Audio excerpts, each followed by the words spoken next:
Today we are going to discuss about ethanoic acid. Ethanoic acid, structure of ethanoic acids.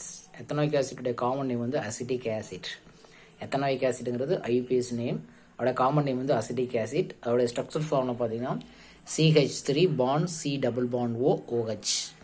அதாவது இந்த 3 ஹெச்சையும் பிரித்து கூட எடுக்கலாம். C bond H, C bond H, C bond H எடுக்கலாம். அல்லது CH3 bond C double bond O OH. That is a structural formula. Our molecular formula பார்த்தீங்கன்னா how many carbon here 1 2 so C2. How many hydrogen 3 hydrogen 1 4 hydrogen CH4. How many oxygen O2. That is a molecular formula. It is a structural formula. Acetic acid அப்படின்னா COOH. It is a carboxylic acid. This is one of the most important of the carboxylic acid. This is one of the most important of carboxylic acid. Carboxylic acids நிறைய formic acid, acetic acid, propionic acid, butyric acid நிறைய acids இருக்கு. So அதில் இந்த COH groups இருக்கக்கூடிய எல்லாத்துல அதில் ரொம்ப important common அப்படின்னு கேட்டால் அந்த அசிட்டிக் ஆசிட் தான். அசிட்டிக் ஆசிடுங்கிறது அதோட common name ethanoic acid. Okay, CH3 C double bond O OH.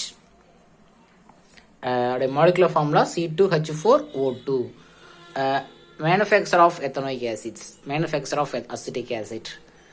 Oxidation of ethanol. Ethanol is alcohol. OH groups இருந்தோம். CH3 bond CH2 bond OH. This is ethanol. ethyl alcohol common name. OH அப்படிங்கிறது ஒரு alkaline K1,4 oxidizing agent, strongest oxidizing agent. Addition of oxygen 2O போய் சேருது. So 2O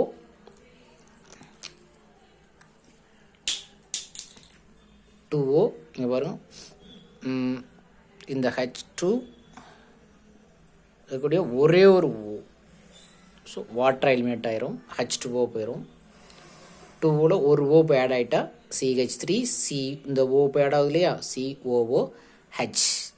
acetic acid I means ethanoic acid. இதுதான் preparation. Only equation மட்டும் எதனா போதும். K1,4ங்கிற strong oxidising agent, alkaline K1,4 use பண்ணுறோம். 2 O யூஸ் பண்ணுறோம். ஒரு O இந்த H2 சேர்ந்து வாட்டராக எலிமினேட் ஆயிடுச்சு. ஒரு O மட்டும் போய் ஆட் ஆயிருக்கு, CH3 COOH. So acetic acid. Okay, அதில் physical properties of ethanoic acid. Ethanoic ஆசிடோட physical property, ethanoic acid is a colourless liquids having unpleasant odour. Okay, unpleasant odour இருக்கக்கூடியது இது இந்த எத்தனோயிக் ஆசிட்டுங்க ஒரு லிக்யூட் தான். கலர்லெஸ் லிக்யூட் லைக் வாட்டர் மாதிரி இருக்கக்கூடிய liquid having unpleasant odours. Okay, it is a sour in taste. அதோட taste எப்படின்னா sour taste. ஏன்னா இது ஆசிட்லேயே, ஆசிட்னாவே சோர் டேஸ்ட் இருக்கக்கூடியது. சோர் இன் டேஸ்ட், புளிப்பு சுவையோட இருக்கக்கூடியது. It is miscible with I mean soluble with water in all proportions. எல்லா ஸ்டேட்லேயுமே கரையக்கூடிய, வாட்டரில் சாலுபிள் ஆகக்கூடியது. Miscible ethanoic acid is miscible with water. வாட்டரில் எல்லா நிலையுமே கரையக்கூடியது. இன் ஆல் ப்ரொபோர்ஷன்ஸ், எல்லா ஸ்டேட்லேயுமே எல்லா நிலையுமே கரையக்கூடியது. என்ன டேஸ்ட்னா புளிப்பு சுவையோட தான் சோர் இன் டேஸ்ட்டு. ஆர்டர் பார்த்தீங்கன்னா அன்பிளசன்ட் ஆர்டர். ஓகே, ஒரு colourless liquid. And then our boiling point, its boiling point is higher than aldehyde, alcohol, aldehyde ketone. Corresponding இருக்கிறதுலே ஆசிட் தான் ஹை பாயிலிங் பாயிண்ட் இருக்கணும். ப்ரீவியஸில் பார்த்துருப்போம் ஆல்கஹால் தான் ஹை பாயிலிங் பாயிண்ட் பார்த்துருப்போம். Alcohol, aldehyde, ஹீட்டோனை விடலாம் carboxylic acid தான் high boiling point. அது acetic acid boiling. Corresponding அப்படின்னா இது எத்தனை கார்பன் இருக்கோ அதில் எத்தனை கார்பன். இப்போ எத்தில் ஆல்கஹால் அப்படின்னா எத்தனோயிக் ஆசிட். அப்போ எத்தனால் ஆல்டிஹைடு, இதில் வந்து அசிட்டோன். ஸோ இப்போ இதை விடலாம் ஹை பாயிலிங் பாயிண்ட். ஏன்னா ரெண்டு ஒரு அசோசியேட் ஆகக்கூடிய இன்டர்மாலிகுலர் ஹைட்ரஜன் சொல்லுவாங்க. ரீசன் வந்து நம்ம நெக்ஸ்ட் கிளாஸோட பார்த்துக்கலாம். Higher boiling point ethanoic acid, higher boiling point. Corresponding alcohol ரிலேட்டடாக இருக்கக்கூடிய ஆல்கஹால், ஆல்டிஹைட், ஹீட்டோன்லாம் high boiling point ethanoic acid. And cooling, அந்த லிக்யூடை கூல் பண்ணோம் அப்படின்னா அந்த அசிட்டிக் ஆசிட்டுங்கிற லிக்யூட் ஐ மீன்ஸ் எத்தனோயிக் ஆசிட்டை கூல் பண்ணோம்னா pure ethanoic acid is frozen, அதாவது ப்ரீஸ் ஆகுது. ப்ரீஸோடைய fastens frozen to form ice. ஐஸாக மாறும். அந்த லிக்விட் என்ன செய்யுது, ஐஸாக மாறும். லைக் ஃப்ளேக்ஸ், ஒரு செதில் மாதிரி ஃபார்ம் கூடியது. இப்போ எத்தனோயிக் ஆசிட், பியூர் எத்தனோயிக் ஆசிட்டை இப்போ ஆன் கூலிங் கூல் பண்ணுறப்ப என்ன மாறுது, ப்ரோசன் ஆகிட்டு ஐஸ் மாதிரி ஃபார்ம் ஆகுது. ஐஸ் ஃபார்ம் ஐஸ் லைக் வந்து flakes. They look like glacier. Glaciers. So it's called glacial acetic acid. Glacial acetic ஆசிட்னு நம்ம கூல் பண்ணால் ஃபார்ம் ஆகக்கூடியது. லைக் வாட்டர் ஐஸ் மாரி ஃபார்ம் ஆகும், அது ஃப்ளேக்ஸ் மாரி இருக்கும். So it is called glacial acetic acid. glacial acetic acid. And then chemical properties. chemical properties of acidic ethanoic acid. First reaction with மெட்டல்ங்கிறது ஜிங்க்குங்கிற ஒரு மெட்டல், ஆனால் உடனே சோடியம் மெட்டல் ரியாக்ட் பண்ணுறோம். ஜிங்கோட valency 2. So அப்போ இது என்ன செய்யும், இந்த அசிடிக் CH3 பாண்ட் COHல இருக்கக்கூடிய ஹச்சை லிபரேட் பண்ணும். ஸோ இருக்கக்கூடிய ஹச்சை வந்து என்ன வரும், H2 தான் லிபரேட் பண்ணும். ஏன்னா அது டைஅட்டாமிக் மாலிகுல், ஹச்சா வரக்கூடாது, H2 தான் வரும். அங்கே ஹச்சா இருந்தது காம்பவுண்டில், இங்கே வரப்போ என்னது H2 எக்ஸிட் ஆகும். ஸோ அப்போ இங்கே 2 போட்டால் தான் என்னது CH3 COH அப்போ 2 வர முடியும். 2 போட்டுருங்க. இது என்ன இருக்குது, CH3 COO twice, CH3 COO twice போட்டு ஜிங்க் கூட ஜாயின் பண்ணிடுங்க. ஸோ ஜிங்க் அசிட்டேட், இது பேர் ஜிங்க் அசிட்டேட் ஃபார்ம் ஆகுது. ப்ளஸ் H2 லிபரேட் பண்ணுது. எந்த ஒரு ஆசிட்மே மெட்டல் கூட ரியாக்ட் பண்ணுறப்ப H2 லிபரேட் பண்ணும். இந்த ஏரோ அப்படிங்கிறது லிபரேஷன் ஆகுது, H2 லிபரேட் ஆகுது. ஸோ அனதர் ஒன் இஸ் மறுபடியும் 2 CH3 COH அசிட்டிக் ஆசிட் எடுத்துருக்கோம். Na, இது Naங்கிற ஒரு மெட்டல் தான். எந்த ஒரு மெட்டல் கூட ஆசிட் ரியாக்ட் பண்ணல, யாரும் விடும், இந்த H தான் என்னவா லிபரேட் ஆகும், H2 லிபரேட் பண்ணும், ஹைட்ரஜன் கேஸாக லிபரேட் பண்ணுது. ஓகே, ஸோ அப்போ அங்கே என்ன இருக்கும், 2 போட்டால் தான் இங்கே H2 வர முடியும். 2 போட்டுருவோம். ஸோ Naயோட வேலன்சி 1 தான். ஸோ அதில் CH3 CONE எழுதணும். லிசன் பண்ணுங்க, இது ட்வைஸ் இங்கே போட்டோம் இல்லையா, அப்படின்னா ஜிங்க் 1 மோல், இது 2 மோல்ஸ் இருக்குது. ஸோ அப்போ இங்கே ரெண்டும் சேர்த்தே 2 மோல்ஸ் தான். இதோட வேலன்சி 1 தான். ஸோ இது ஒரு டைம் தான் பாண்ட் ஆக முடியும். ஸோ அதில் இங்கே 2 போட்டோம்னா இதுவும் 2 டைம்ஸ் இருக்குது, இதுவும் 2 டைம்ஸ் இருக்குது. ஸோ அப்போ இங்கே 2 போட்டிருக்கணும். ஓகே, இதோட வேலன்சி 1 தான். ஓகே, என்ன காரணம் அப்படின்னா, இப்போ பாருங்க, சோடியத்தை வந்து குளோரைன் எழுதணும், NaCl எழுதலாம்.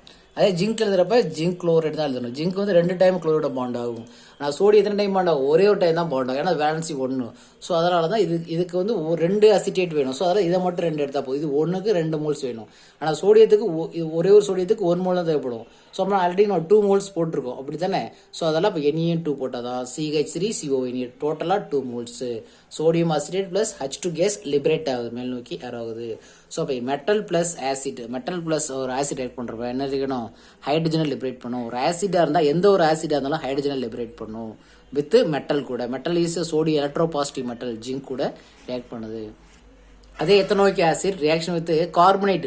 கார்பனேட்னா Na2CO3, சோடியம் கார்பனேட். இதோட வேலன்சி 2, சோடியத்தோட valency 1. That is carbonate, sodium carbonate. அப்போ ரியாக்ட் பண்ணுற இடம். ஸோ அப்போ நமக்கு இதில் இருக்கக்கூடிய CO3ல இருக்கக்கூடிய CO2 கேஸ் லிபரேட் ஆகும். CO2 லிபரேட் ஆகும், கார்பன் டை ஆக்சைடாக வந்துடும். எத்தனை CO2, ஒரே ஒரு CO2. மீது எத்தனை இருக்குது, ஒரே ஒரு O. ஸோ இங்கே இருக்கக்கூடிய 2H எடுத்துருங்க. ஸோ 2 மோல்ஸ் போட்டிங்கன்னா 2H ஆயிரும். CH3 COவில் 2 யூஸ் பண்ணிட்டீங்க இல்லையா, 2H. இதில் இருக்கக்கூடிய ஒரு O சேர்ந்து வாட்டரை எலிமினேட் ஆயிரும். CO3லேருந்து CO2, அந்த ஒரு O வந்து என்ன செய்யற, வாட்டரை எலிமினேட் பண்ணிடும். ஸோ அப்போ இங்கே இருக்கக்கூடிய 2 ஏனியையும் இங்கே இருக்கக்கூடிய 2 மோல்ஸ் வந்து என்னது, 2CH3 CON. இது பேர் என்னது, சோடியம் அசிட்டேட் ஃபார்ம் ஆகுது. CO2 carbon dioxide gas liberate ஆகுது. Carbon dioxide gas liberate ஆகுது இதுலேருந்து, ஃப்ரம் CO3லேருந்து. CO3 CO2 மீதான ஒரு ஓவும், இங்கே இருக்கக்கூடிய 2H, இங்கே ஒரு H தானே இருக்குது. ஸோ அப்போ இங்கே 2 போட்டுருக்குங்க, இங்கே போட்டுறக்கூட 2. இதான் எத்தனோயிக் ஆசிட். 2 போட்டால் H2 ஆயிரும். இந்த H2வும் இதில் ஓவும் சேர்ந்து வாட்டராக எலிமினேட் ஆயிடுச்சு. ஸோ அப்போ இங்கே என்ன 2 போட்டோம் இல்லையா, அப்போ CH3 COO. அப்போ இங்கே NA வந்து எத்தனை NA, 2 NA இருக்குது. ஒரு NA வந்து ஒரே ஒரு CH3 CO கனெக்ட் பண்ணும். அப்போ 2 NA தனியாக 2 மோல்ஸ் போட்டுக்கலாம். Okay, sodium acetate. And then இது வாட் இஸ் சோடியம் பைகார்பனேட். இதோட பேர் வந்து சோடியம் பைகார்பனேட். சோடியம் பைகார்பனேட், இது பேர் சோடியம் கார்பனேட், இது பேர் sodium bicarbonate. Sodium bicarbonate, bicarbonate. Okay, what is is, இங்கே இருக்கக்கூடிய H, இங்கே இருக்கக்கூடிய H, இந்த O சேர்ந்து H2 எலிமினேட் ஆயிரும். CO3லேருந்து CO2 ஆயிரும். இங்கே ஆல்ரெடி இங்கே ஒரு H இருக்குது. ஸோ அப்போ இங்கே ஒரு H மட்டும் எடுத்தால் போகும். இங்கே 2 யூஸ் பண்ணோம்ல, இங்கே தேவையில்லை. சரி, இங்கே ஒரு H இருக்குது, இங்கே இதுலேயே ஒரு H இருக்கு பாருங்க. இந்த H இதில் இருக்க ஒரு O சேர்ந்து வாட்டர் எலிமினேட் ஆயிரும். CO2 CO3லேருந்து CO2 எலிமினேட் ஆயிரும். இதுதான் CH3 COO, இந்த ஒரு இணையும் சேர்ந்து சோடியம் அசிட் ஃபார்ம் ஆகும். சோடியம் பைகார்பனேட், இது வந்து சோடியம் கார்பனேட். ஓகே, அடுத்த ரியாக்ஷன் வித் பேஸ். பேஸ் அப்படின்னா NaOH.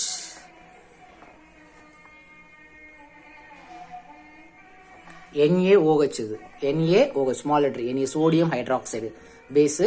ஸோ இங்கே இருக்கக்கூடிய H, இங்கே இருக்கக்கூடிய OH சேர்ந்து வாட்டராக எலிமினேட் ஆயிரும். H2O, H சேர்ந்து H2O மீதா இருக்கா, CH3 COO Na, CH3 COO Na plus water, sodium acetate form ஆகுது.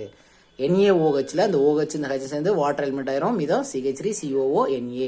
Sodium acetate. ஏன்னா இது நெகட்டிவ் பார்ட், இது ப்ளஸ் பார்ட்டு. எவ்வளோ நெகட்டிவ் பார்ட் தான் ஃபர்ஸ்ட் எழுதணும்.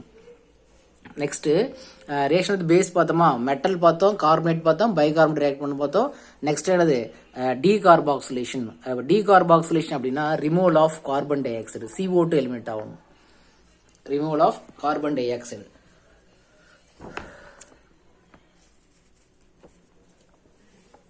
ஏரோ மார்க் CH3CONA எடுத்துக்கணும். சோடியம் சால்ட் ஆஃப் ஆசிட், அதாவது ஒரு ஆசிட்ல சோடியம் சால்ட் எடுத்துக்கணும். CH3CONA react with soda lime, இது DA.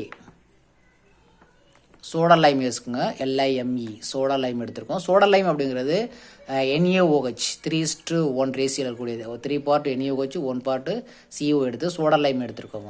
சோடா லைம்னா sodium hydroxide / CaO calcium oxide ரெண்டு மிக்ஸ் பண்ணதான். ஓகேயா, 3 part of NaOH soda lime எடுத்து ஹீட் பண்ணோம்னா இங்கே இருக்கக்கூடிய Na, இந்த இருக்கக்கூடிய O சேர்ந்து எலிமினேட் ஆயிரும் பாருங்க. Na2CO3 எலிமினேட் ஆயிரும். இந்த O அந்த NaOH இதில் Na2CO2 இந்த ஒரு O சேர்ந்து அது Na2CO3 லிபரேட் ஆயிரும். மீது யார் இருக்கா, CH3 தானே இருக்குது. அந்த CH3 கூட இந்த ஒரு H இருக்கு பாருங்க, NaOH. அதாவது CH4னா மீத்தேன் ஃபார்ம் ஆகுது. CH4னா மீத்தேன் ஃபார்ம் ஆகுது. CH4னா அது மீத்தேன் ஃபார்ம் ஆகுது, மீத்தேன் ப்ரொடியூஸ் ஆகுது. ஸோ ஹைட்ரோ கார்பன் சொல்லக்கூடியது. So how will convert sodium acetate to methane அப்படின்னா இந்த ஃபார்முலா யூஸ் பண்ணிக்கலாம். டீகார்பாக்சிலேஷன் அப்படின்னா removal of carbon dioxide, removal of carbon dioxide. அடுத்து அதோட யூஸ் ஆஃப் எத்தனாயிக் ஆசிட். உடைய யூசஸ் ஆஃப் எத்தனாயிக் ஆசிட் பாருங்க. Ethanoic acid lower concentration எடுத்துக்கணும். Use பண்ணால் it is ethanoic acid use as a food additive, flavouring agents, preservative use பண்ணுறோம். நம்ம acetic acid வந்து low concentration, கம்மியான கான்சன்ட்ரேஷன் எடுத்துக்கணும். ethanoic acid in lower concentration, it is used as food additive, flavoring agents, preservative பாதுகாக்கிறது, food அடிட்டில் add பண்ணக்கூடியது, smelling colouring கொடுக்கக்கூடியது flavouring agents. அடுத்து மேனுஃபேக்சர் ஆஃப் பிளாஸ்டிக் மேனுஃபேக்சர் பண்ணுறதுக்கு எத்தனாயிக் ஆசிட் யூஸ் ஆகுது. அடுத்தது it is used in making dyes, pigments. Dyes அப்படிங்கிற colour, இது one of the colouring agent. Pigments, plants இதெல்லாம் யூஸ் பண்ணுறோம். Okay. And printing, it is used in printing on the fabrics இலைகள் செயற்கையில சொல்லக்கூடிய பைபரிக்ஸ்லாம் பிரிண்டிங் பண்ணுறதுக்கு எத்தனாயிக் ஆசிட் யூஸ் ஆகுது. It is used as laboratory Regent use பண்ணுறோம். லேபார்டரியில் ரீஜென்ட் யூஸ் பண்ணுறோம். கொயாகுலேட்டிங் ரப்பர் ஃப்ரம் தி லேட்டெக்ஸுங்கிற ஒரு ட்ரீலேருந்து தான் ரப்பரை வந்து கொயாகுலேட், அதாவது செப்பரேட் பண்ணி எடுத்துருக்கோம். இன்சால்வபிள் பிரிசிபிடேட்டாக கன்வெர்ட் பண்ணி எடுத்துக்கூடியதுக்கு எத்தனாயிக் ஆசிட் சால்வெண்ட்டாக யூஸ் பண்ணுவோம். லேட்டெக்ஸ்லேருந்து ரப்பரை கொயாகுலேட் பண்ணுறதுக்கு சால்வெண்ட்டாக யூஸ் பண்ணுறோம். ப்ரொடக்ஷன் ஆஃப் பார்மஸ்டிகல்ஸ் இதெல்லாம் ப்ரிப்பேர் பண்ணுறதுக்கு பார்மஸ்டிக்கல் ப்ரொடக்ஷனில் எத்தனாயிக் ஆசிட் வந்து யூஸ் ஆகுது. I means acetic acid use ஆகுது. ஸோ இது வரைக்கும் எல்லாமே ஹோம்ஒர்க்கை பண்ணுவோம். ஸோ எல்லாமே எழுதுங்க, ரைட்.